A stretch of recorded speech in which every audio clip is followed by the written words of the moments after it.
Welcome to the open meeting. Once again, let's welcome DMS, Madam Jill Margaret, leading her team to this meeting. We have Sally Choi, ACP, Taryn Zhang, Chief Superintendent. We have 16 IPCC members with us. 2 are otherwise engaged. Mr. Yu Han Kwon, Randy, and Dr. Desmond Yu. They've sent in their apologies. Item number 1, confirmation of minutes of meeting held on 17th of March 2026. The Secretariat has not received any proposed amendments. Shall we take the minutes as read? Thank you. Item 2, presentation on crowd management in Kai Tak Sports Park. We have police representative, Madam Chair, members.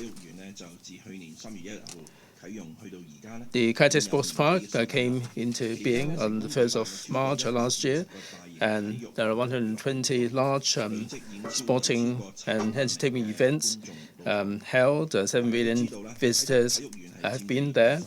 Now, this is a 28-hectare site. It is one of the largest sports parks in Hong Kong. And in the vicinity, there are residential dwellings and heavy traffic. So in terms of crowd management and security, the police have to have regard to a lot of factors. And we're grateful to the IPCC for the communication and for passing on the views to us, which are very good reference point for our work in crowd management. In order to respond to the challenges, we have formulated the crowd control measures, and we've conducted trials. We have deployed the right manpower, and together with the technological support, we managed to do a good job in crowd control. The Sao Mau Ping police officers have maintained very good performance to make sure that every single event was held in peaceful and orderly manner. To enable members to have better understanding of the Kai Tak Sports Park and the crowd management measure, Raymond Wu, the DVC of our Tower Cock Division, will take members through the details. Raymond, please. Thank you. I'm Raymond Wu, the DVC for our Tower Cock Division. As you all know, the Kai Tak Sports Park is the largest infrastructural investment in Hong Kong, with such a sporting and entertainment landmark. It is promoting a very favorable image for Hong Kong. Now, since its inception last year, 120 events have taken place there, and the police have taken part in a lot of the activities. There are challenges, there are fruitful results. I'm going to be spending a bit of time to take members through the experience and the strategies that we have adopted. In today's presentation, there are 3 parts. I'll be briefing members on the basic information of the park, and second, the policing policies. And then briefing members on the measures and strategies to tackle these challenges and the success stories. To let members have a better understanding of the facilities, let me show you a clip. 位於啟德發展區嘅中心，並連結整個發展區。啟德體育園團隊透過深思熟慮嘅設計過程，提出呢個方案。首先，我哋喺整個園區上畫咗一條中軸，構造咗啟德體育大道，並運用一條有蓋全天候嘅行人通道，將南北兩翼連接，亦將啟德發展區同維多利亞港連接起嚟。啟德體育園喺呢度開始。 將會同周邊社區緊密聯繫，為車站廣場嘅南邊融入豐富動感嘅活動，亦讓鄰近居民可以暢通無阻、方便咁進出園區。而而位於園區東邊嘅鄰里公園，更係一個充滿動感嘅活力天地。喺啟德體育大道北邊嘅末端，提供零售及餐飲店鋪，讓市民可以悠閒咁享用各種不同設施。一切以多方位展現喺大家眼前。位於啟德體育大道嘅旁邊係室內體育館，除咗供日常社區大眾使用外，場地亦可以配合唔同嘅用途，靈活咁變更。喺啟德體育大道嘅西邊係公眾運動場，能夠提供俾市民使用，同時又可以舉辦唔同嘅體育活動。沿住啟德體育大道向南走，就會到達寬闊嘅主廣場以及後方嘅主場館。而喺東邊嘅多用途活動區，可用作舉辦各式各樣嘅體育、社區慶祝等活動，並與主場館內嘅活動互相呼應，靈活咁變成一個內外連接嘅大型活動場地。主場館有一個閃閃生輝嘅外牆，佢嘅設計產生咗唔同嘅光影變化，能夠讓大家見證住每一日唔同嘅時刻。主場館嘅蓋頂可以完全伸縮，而唔受天氣影響咁舉辦各樣活動。嶄新嘅草皮系統能夠提供最大嘅靈活性，切合場館舉辦唔同類型活動嘅需要，如社區運動會、不同規模嘅娛樂表演、足球比賽同埋欖球比賽。喺場館南面嘅觀眾席，我哋撥出空間，創造出一個遼闊嘅維港景觀。南邊看台有住特別嘅設計考慮，保留咗傳統香港7日欖球比賽嘅獨特氣氛。呢個無邊際嘅場館，正喺度將每個城市同香港無限咁聯繫起嚟。一個令香港引以為傲嘅新體育園區，將會為香港未來25年及往後嘅日子更添精彩。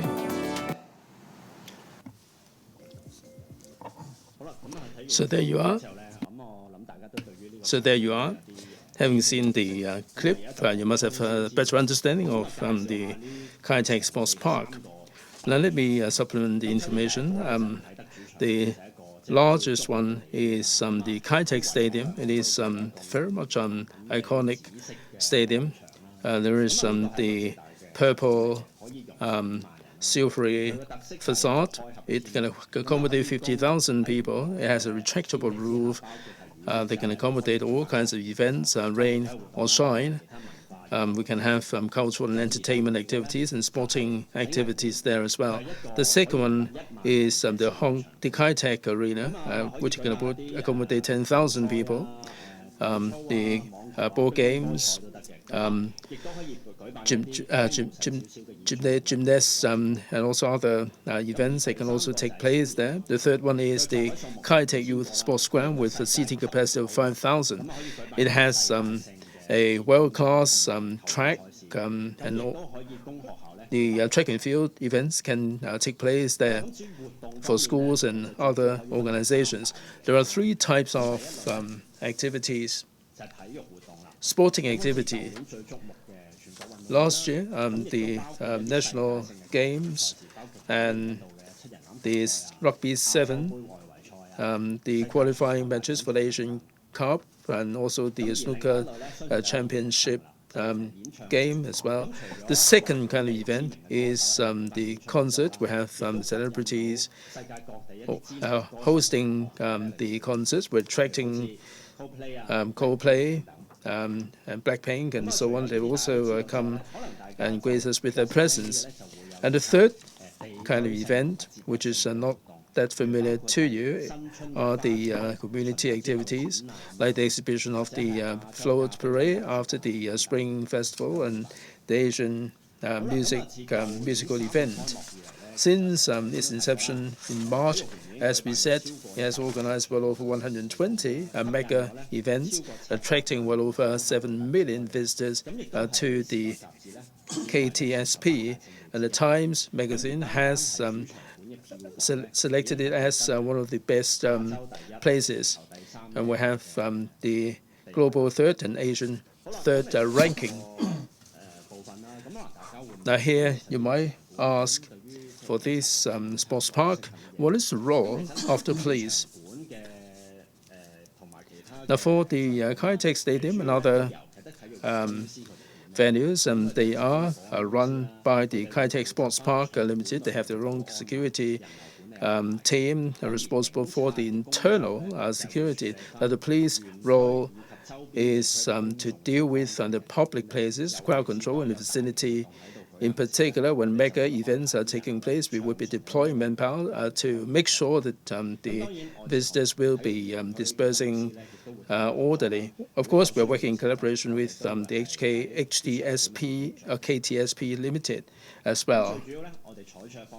Now, our policy is multifold. First, we have to make sure that public safety will be there. These events are taking part by tens of thousands of people. We have to make sure that they go there safely and leave the venue safely. Second, good experience. Now, when people turn up at the sports park, they like to enjoy the experience. So the police's role is to make sure that the visitors going there will be able to have a good experience while they're visiting there. In order to achieve these purposes, we have to have regard to a number of main points. The first one is crowd management. Other than making sure that people arrive safely and leave safely, and we have to make sure that terrorist attacks can be prevented. So in the venue, before opening, we have a lot of trials to identify the vulnerabilities, and after events, we have more shops to make sure that we can improve our management. The other important element is the transport and traffic and transport. A lot of people going there would be going there by public transport. They're believing by public transport. 80–90% of them will be using Song Wong Toi or Kai Tak stations. So each time events are taking place, we'll be liaising with the MTRC to make sure that there would be sufficient trains to cater for the demand. We're also working in collaboration with the bus operators to make sure that there would be sufficient bus routes to take the passengers. And there are certain events that will involve the cross-boundary visitors, so we would be liaising with the cross-boundary bus operators and the KTSP Limited to make sure there will be sufficient routes. There are also people taking taxis or taking their cars there. So in the vicinity of the venue, we'll be identifying suitable sites for people to get off the transport. Also concerned about the need to balance the needs of different stakeholders. To the left, you'll find that the Kai Tak Sports Ground is located at the center of the city within a densely populated area, which is different from similar sports parks in other countries which are in more remote areas. So for audiences and spectators coming to attend the activities in the sports ground, we would try to minimize the impact on the neighboring community or neighborhood. Well, having heard the challenges that we face, what are our strategies to tackle these challenges? Well, before the commissioning of the sports ground, that is in April 2024, the chief executive already directed that an interdepartmental task force should be set up. And you can see that during each testing, we started with the details, beginning at the periphery and gradually moving towards the center. Number of people taking part in the drills also increased each and every time, and we also look for gaps or areas where we need to make improvements. We want to ensure that all the venues are capable of coping with the human traffic. Our second strategy is that we are prepared for the worst and be best prepared for that. We will look for risks in different areas, both looking at the software and hardware, and to come up with improvement suggestions. Also, during these major events, when they are held, other departments will be involved. There are several dozen such departments, and there is a need, and it is important that we coordinate. So through the drills and tests, we can enhance the collaboration among these different departments. Of course, we don't want any incidents to happen, but we also need to be prepared. So during these drills or tests, we have drills to test how we cope with terrorist attacks and so on, so that when an incident happens, the participants are able to cope. During the test, we will test the human traffic, the vehicular traffic, and also the capacity of public transport, and also how we cope with major incidents, and also arrangements for the reception of VIPs. Having talked about our strategies, I'm going to share now with examples of how we have been making continuous improvements. First of all, collaboration with stakeholders. During some past events, we have many people from the mainland taking part in the events. The activities may end at delayed hours, and many people will then wait for the cross-border buses.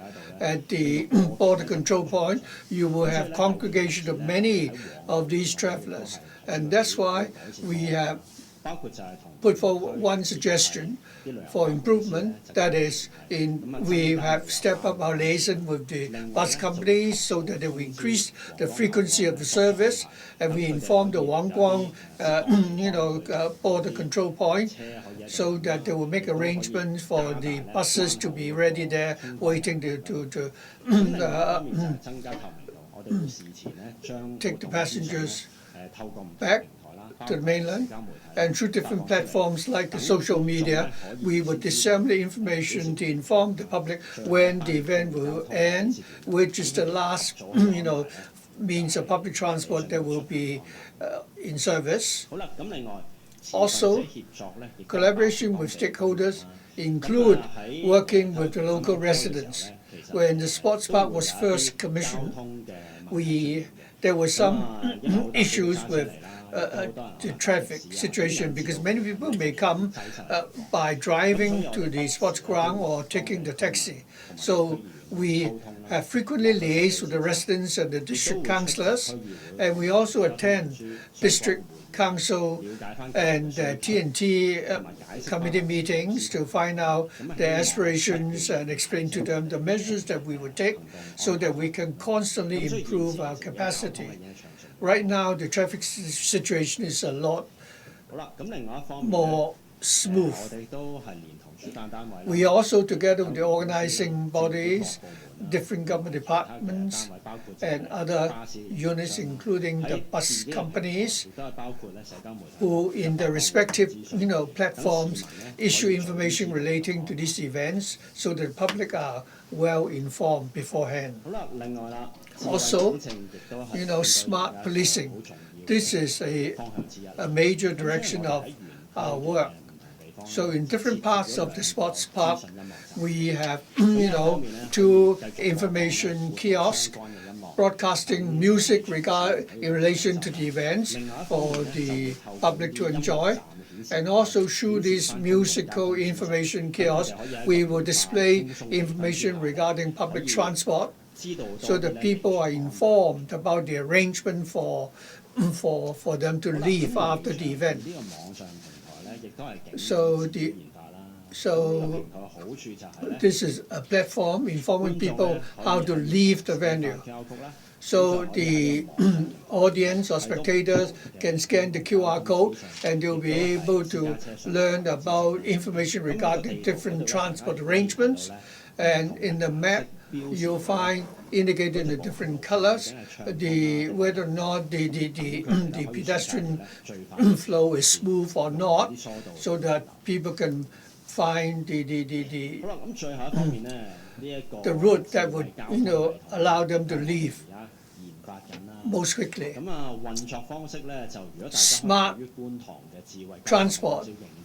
I think if you're familiar with the smart transport system in Kwun Tong, this is similar. That is, we would, find out information about the traffic flow in an area neighboring the sports park, so that we can, streamline the traffic situation, so that we can deploy people, manpower to help, relieve the traffic. So I think this system will be launched this year.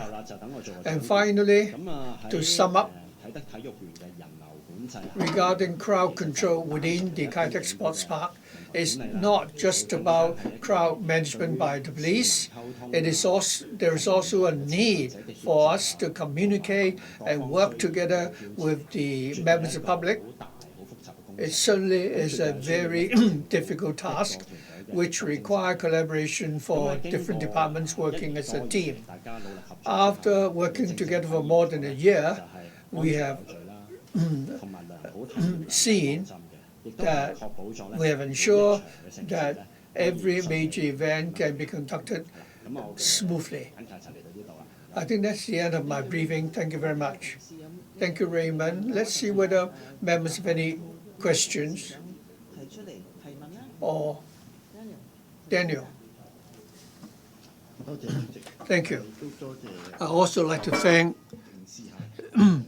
the superintendent to brief us in detail about their work in respect of the Kai Tak Sports Park.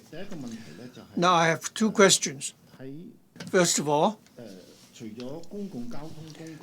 other than public transport, there are fixed, locations for the loading and alighting of passengers. But regarding people who come in through private vehicles, I've not heard that there are any particular locations. You say that these will be arranged at the time of the event, and the arrangement may differ each and every time. So for drivers, coming to the sports park in their private cars, where would they know where to park? If the arrangement is different each and every time, how can we access the latest information? And secondly, I have heard that if necessary, normally we will be on duty in the periphery of the park, and if need be, you will come into the park. So I'd like to know that since we're talking about a sports park that can accommodate 50,000 people, should there be a major incident, do you need to obtain special permission from the Kai Tak Sports Park management? Or is it that the police can immediately go into the park, into the public area there, to deal with any situation? Thank you. Now, who would like to respond? Well, thank you for the question. First of all, to answer your first question as to whether there are designated locations where members of the public can load and unload their passengers when they drive to the park. I think we are constantly enhancing the arrangement. At the beginning of the opening of the park, we have designated car park spaces for private cars. And within the park and the streets nearby, we have actually designated, parking spaces for private cars. There are 3 or 4. As to whether we need to designate more such spaces in future, we are still constantly reviewing the situation as to when you can access such information. Like I said, in our social media platform and other social media platform, we would disseminate such information.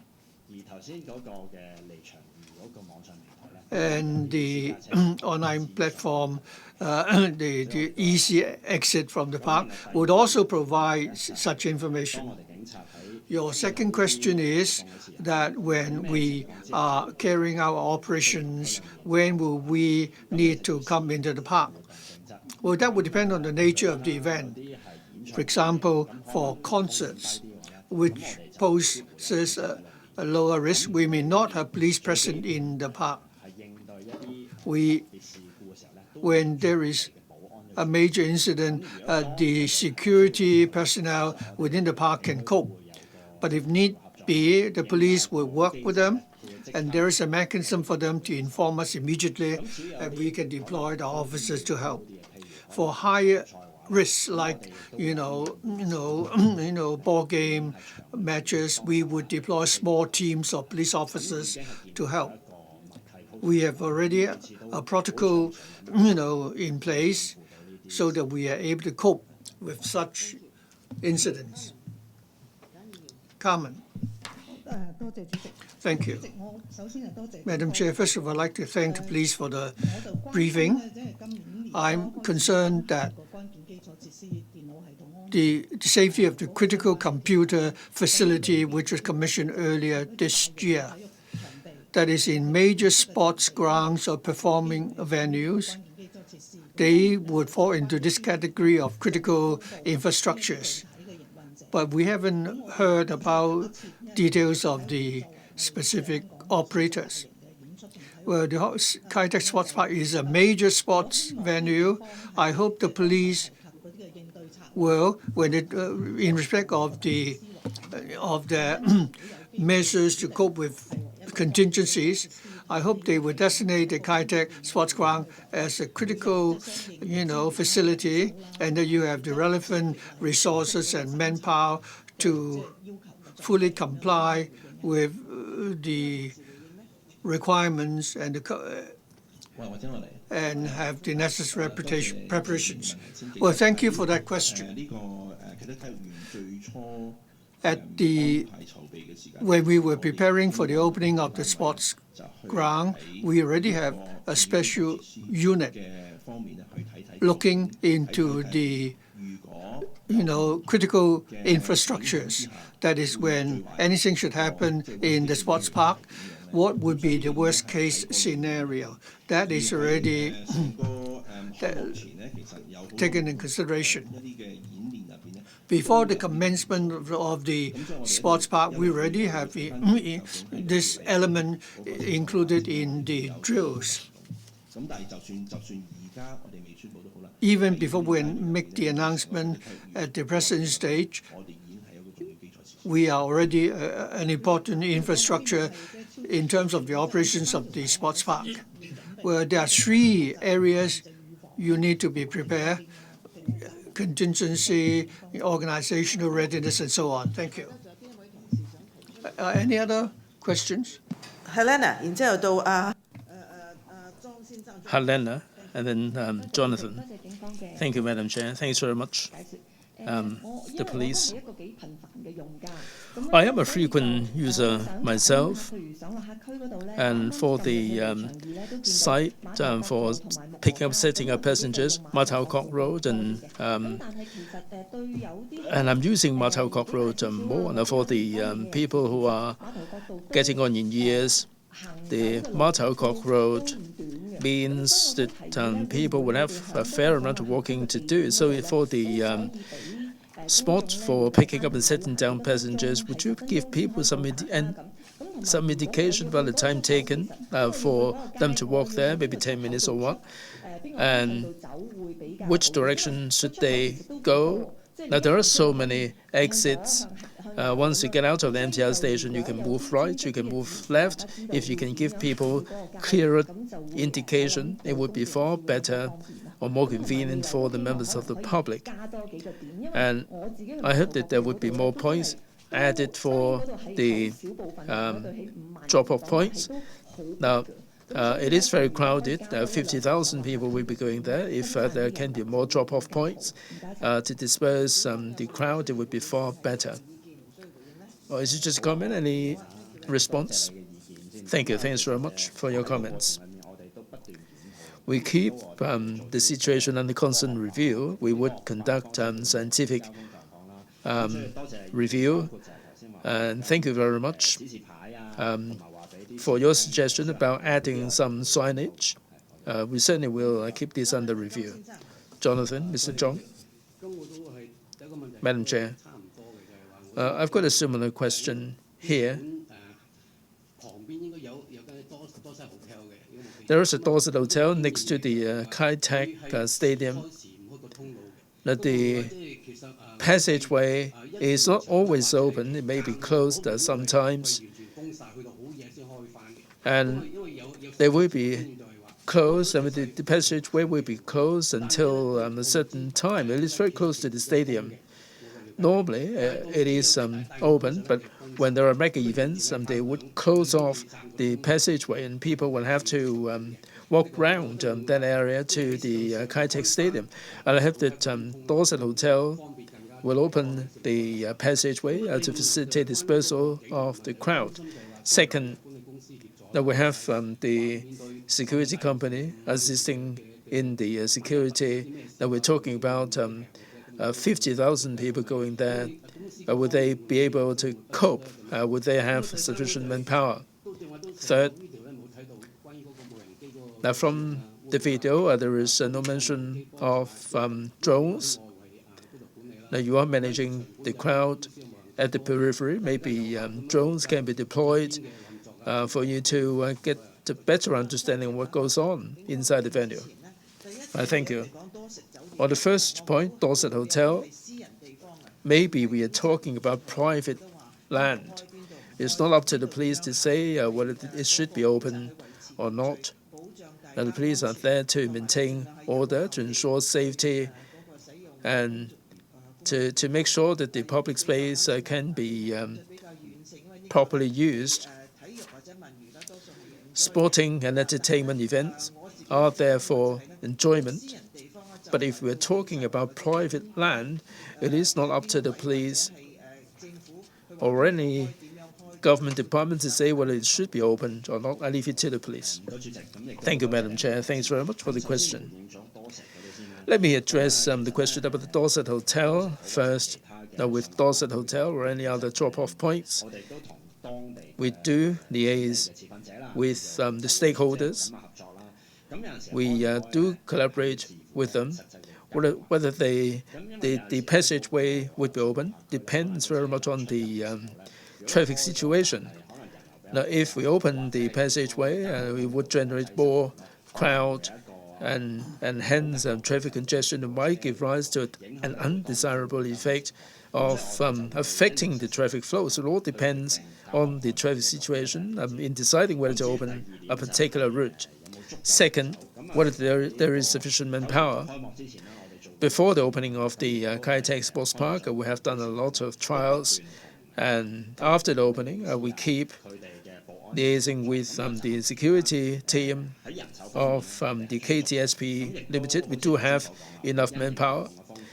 As I said, depending on the risk, we would deploy the level of manpower accordingly. Third, about the deployment of drones. Now, the patrol and drone deployment, indeed, we do have these arrangements at different parts of the venue. Rest assured that. Daniel, Mr. Chen, you've got a supplementary question? Thank you, Madam Chair. If I may supplement my previous question, I've listened to Carmen and Jonathan. They mentioned that this is an important facility. Now, from your presentation, we know that this is a terribly important venue. Now, with this facility, it is managed by a private security company. It seems to me to be a little bit contradictory that this is a terribly important facility in Hong Kong, and you're leaving the security to a private security company. And I haven't heard anything that the police will be stepping in if serious event were to happen. So how can the police define whether a venue is a public venue. That this is not truly a private venue per se, but this is managed by a private security company. The whole venue is invested in by the Hong Kong government. So how can you define the place in such a way that when necessary it is a public venue, and that way the police can step in when necessary? That we're talking about 50,000 people or more at the venue or in the vicinity. Thank you. Raymond? Thank you. Thanks very much for your question and comments. Now, with regard to this venue, they have hired a private security company, but this is a public place. So the police, where necessary, do have the power and the ability to step in should anything untoward were to happen. So this arrangement represents the best arrangement, and this represents the best utilization of resources. Mabel. Thanks very much, Raymond, for your presentation. I've got two questions, if I may. The first one is about smart traffic. In 2026, Q4, this will be coming into being. I've been to Kai Tak venue for certain performances as a visitor. That during inclement weather or even good weather, the traffic is pretty bad there. So what will be the situation like when the smart traffic arrangement is put in place? I know that the MTR is available and people will be going there by taxis. I've seen some situation where the taxi drivers are quite reluctant to go in. So with this new smart traffic arrangement, how good would it be, and what difference is it going to make? Second, when you trial out the event, should there be any untoward incident happening, how long is it going to take you to arrive at the venue? How soon are you going to send your team in to the site? Do you have any target time, time frame for you to arrive at the scene? Raymond? Yes, I'll address this briefly. Well, the first question is about the smart traffic arrangement system. Now, we rely very much on our colleagues to pay attention to the traffic situation on the scene, and they would be using their experience to disperse the traffic. We will be adjusting the traffic light phasing to achieve this purpose. The whole purpose of the system is to use a scientific way to monitor the traffic flow, and by the use of AI, we would be able to regulate the traffic flow and the traffic lights. That would be far more reliable than if we do it manually. The second question is, if untoward incidents were to happen, how long is it going to take us? Well, it will depend on the nature of the incident. Every time an event takes place, we do have the manpower coverage, and we do have the performance pledge. We will be delivering in accordance with the performance pledge. Mr. Lam. Thank you, Madam Chair. The presentation was really wonderful. Crowd management. Mr. Wu is the divisional commander from Mau Tau Kok. Now we have to contend with the traffic, the light pollution, the crowd management, and so on. I've got a general question here. Some members already mentioned that this is a mega facility, and you have already organized more than 120 mega events, and this is a terribly important venue. Now, the police haven't really made it clear as to whether this venue is under the management of an Mau Tau Kok police or division. If something were to happen there, do the police have any special force to deploy the manpower on the ground to manage the situation? Raymond, in brief, please. Yes, indeed.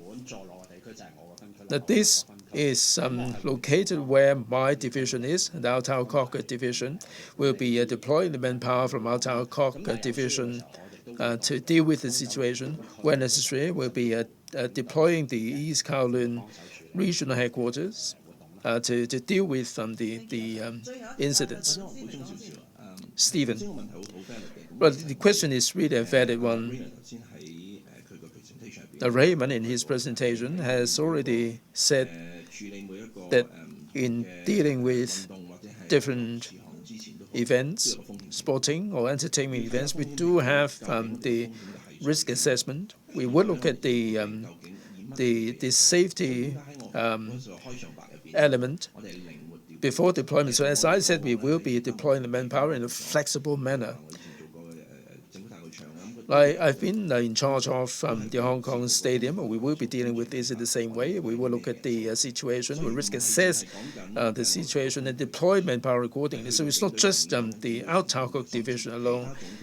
The regional headquarters, the tactical units can also be deployed there. So members can rest assured about the manpower situation. We do risk assess very thoroughly before an event. Let me supplement here that this is an important critical infrastructure. That the concerns expressed by members are about the security coverage in mega events. It all depends on the event. If we are talking about mega event like the national games, now this will not be under the management of an Altau Kok division. The entire police force will be risk assessed, will be assessing the risk and make deployment accordingly. But we have a lot of questions from members.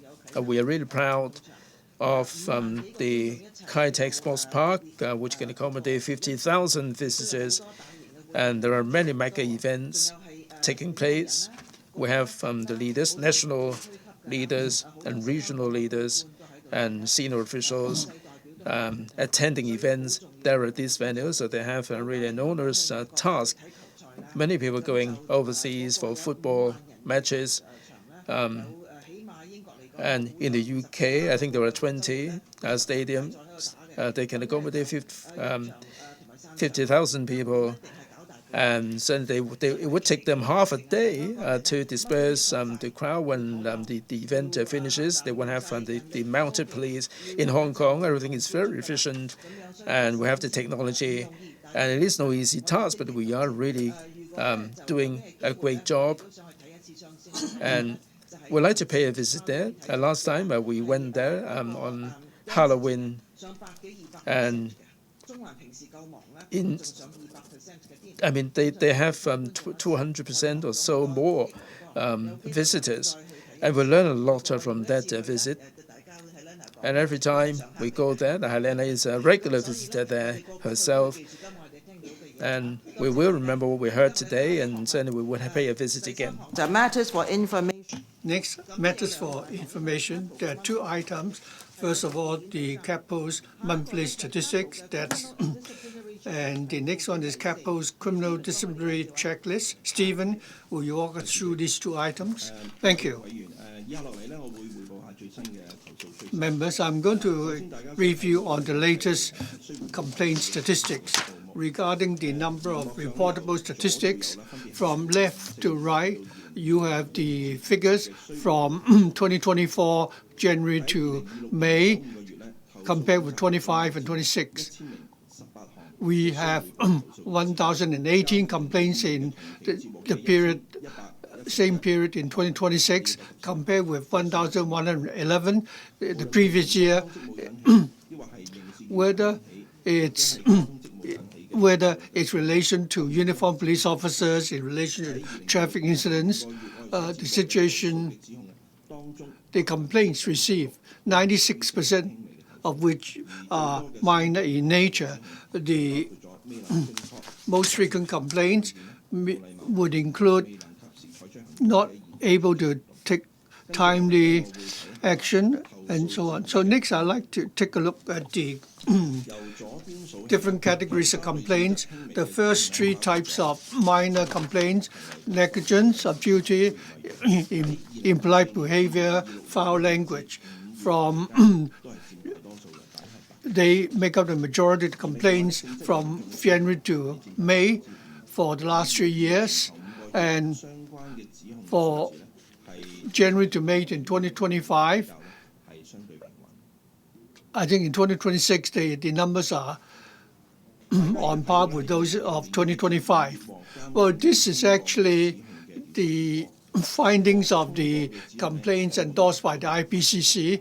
There were altogether 986 complaints. The yellow part are not pursuable. The gray part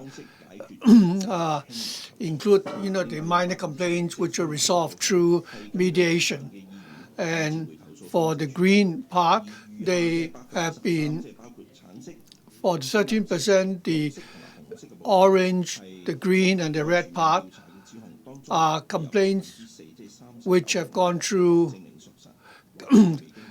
full investigation. Some have been confirmed to be, some have been substantiated and not. So this is actually enclosure 3. So do members have any questions? If not, can you walk us through the next item? And for the, I don't have anything further to add regarding the criminal disciplinary checklist. Any questions? If not, then I think we've exhausted all the items on the agenda today, and we don't have any AOB. The date of the next meeting is the 15th of September. Once again, I'd like to thank the police representatives for their presentation today. Thank you.